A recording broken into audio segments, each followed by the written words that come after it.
మరి ఎస్ఐఆర్ ముసాయిదాలో మీ ఓటు లేకపోతే అప్పుడేం చేయాలి? ఎవరిని సంప్రదించాలి? ఎలా అప్లై చేసుకోవాలి? ఎస్ఐఆర్లో తిరిగి ఎలా నమోదు చేసుకోవాలి? ఎన్నికల కమిషన్ ఏం చెబుతోంది? ఆ ప్రాసెస్ ఏమిటి? అది కూడా చెప్తాను. మీ ఓటు లేకపోతే ఫామ్ 6 ఒక్కటే మార్గం.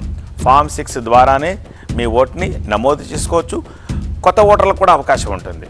బిఎల్ఓ సూపర్వైజర్కి ఈ ఫామ్ 6ని మనం అందజేయాలి. అభ్యంతరాలకు సెప్టెంబర్ 16 వరకు టైం ఉంది. అక్టోబర్ 19న తుది ఓటర్ల జాబితా వస్తుంది. అందులో సైతం మీ ఓటర్ కార్డు లేదు అంటే ఇక మీకు ఓటర్ గుర్తింపు కార్డు లేదు, రాదు అని అర్థం. కాబట్టి ఇప్పుడు రియాక్ట్ అవ్వాల్సిన టైం.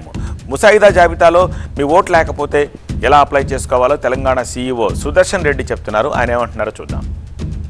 నోటీస్ అందిన ప్రతి వ్యక్తి ఆ నోటీస్లో ఏ కారణం వల్ల వాళ్ళకి నోటీస్ అందుతూ ఉంది అనేది కూడా పొందుపరిచి ఇవ్వడం జరుగుతుంది. కాబట్టి కారణం అయితే ఏదైతే గుర్తించారో దానికి సంజాయిషిగా దానికి సంబంధించిన డాక్యుమెంట్స్ ఈసీఐ గుర్తించిన 11 డాక్యుమెంట్స్ ఏవైతే ఉన్నాయో వివిధ డాక్యుమెంట్స్ ఉన్నాయి.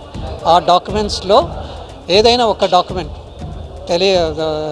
పొందుపరిచి ఇది నా యొక్క డీటెయిల్స్ అని చెప్పి తెలియపరిస్తే దాని ప్రకారము నివృత్తి అవుతుంది. వాళ్ళ యొక్క డౌట్స్ ఎలక్షన్ కమిషన్కి వాళ్ళ డౌట్స్ ఏదైతే ఉన్నాయో నివృత్తి అవుతుంది. కాబట్టి అనామలీస్ లిస్ట్ నుండి తీసివేయడానికి అవకాశం ఉంది. యాబ్సెంటీ షిఫ్టెడ్ ఈ కేటగిరీలో ఉన్న వాళ్ళు ఎవరైతే ఉన్నారో వాళ్ళు మేము ఇక్కడే ఉన్నాము షిఫ్ట్ కాలేదు అని వాళ్ళు అనుకున్నట్టయితే దానికి సంబంధించిన డీటెయిల్స్ కానీ ఏవైనా ఉంటే అది తీసుకెళ్ళి ఫామ్ 6 ద్వారా అప్లికేషన్ పెడుతూ ఆ డిక్లరేషన్ ఫామ్ ఏదైతే ఉందో అందులో డీటెయిల్స్ ఫిల్ చేసి ఇస్తే దాని ప్రకారం వాళ్ళ పేరు మళ్ళీ తీసుకురావడానికి అవకాశం ఉంటుంది. కొత్తగా నమోదయ్యే వాళ్ళు, తర్వాత ఎక్కడ ఓటు లేని వాళ్ళు కూడా ఫామ్ 6 ద్వారానే వాళ్ళు అప్లికేషన్ పెట్టుకోవాల్సి వస్తుంది.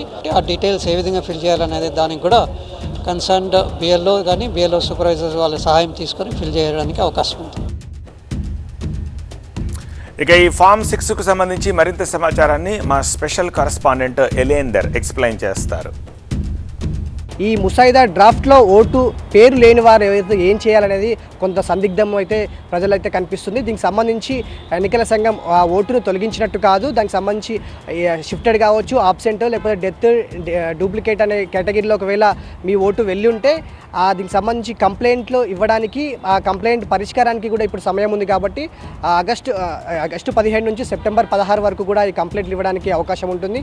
ఆ తర్వాత ఈ కంప్లైంట్లను పరిష్కారం చేసేందుకు ఎన్నికల సంఘం అధికారులు సిద్ధంగా ఉంటారు. కాబట్టి ఏ కేటగిరీలో తమ ఓటు మిస్ అయిందో తెలుసుకొని దానికి సంబంధించినటువంటి వివరాలను ఈఆర్ఓకు లేకపోతే ఎన్నికల సూపర్వైజర్కి అందిస్తే మాత్రం అప్పుడు కూడా డిక్లరేషన్ ఫామ్ ఫిల్ చేస్తే ఆ ఓటును కాపాడుకోవచ్చు అనేది అధికారులు చెప్తున్నారు. సో ఇవన్నీ కాకుండా ఒకవేళ పూర్తిగా ఓటు ముసాయిదాలో లేకుండా పోతే మాత్రం తప్పకుండా ఫామ్ 6 ద్వారా ఈ కొత్తగా ఓటర్ నమోదు చేసుకుని అక్కడ కూడా డిక్లరేషన్ ఫామ్ ఫిల్ చేస్తే ఆ ఎన్నికల అధికారులు ఆ ఓటును మళ్ళీ పరిగణలోకి తీసుకునేందుకు అవకాశం ఉంటుంది అనేది ఎన్నికల సంఘం అధికారులు చెప్తున్నారు. సో ప్రస్తుతం ఆగస్టు 15 నుంచి సెప్టెంబర్ 16 వరకు కూడా కంప్లైంట్లు ఇవ్వడానికి, ఆ తర్వాత పరిష్కారానికి సమయం ఉంది. కాబట్టి తుది ఓటర్ల జాబితా అక్టోబర్ 19న వస్తుంది. కాబట్టి అప్పటి వరకు ఆ లోపు ఈ సంవత్సరానికి సంబంధించినటువంటి కంప్లైంట్స్ ఆ పరిష్కారం చేసుకునే దిశగా ఓటర్లకు మరొక అవకాశం అయితే ఎన్నికల సంఘం అవకాశం ఇచ్చిందనే చెప్పుకోవచ్చు.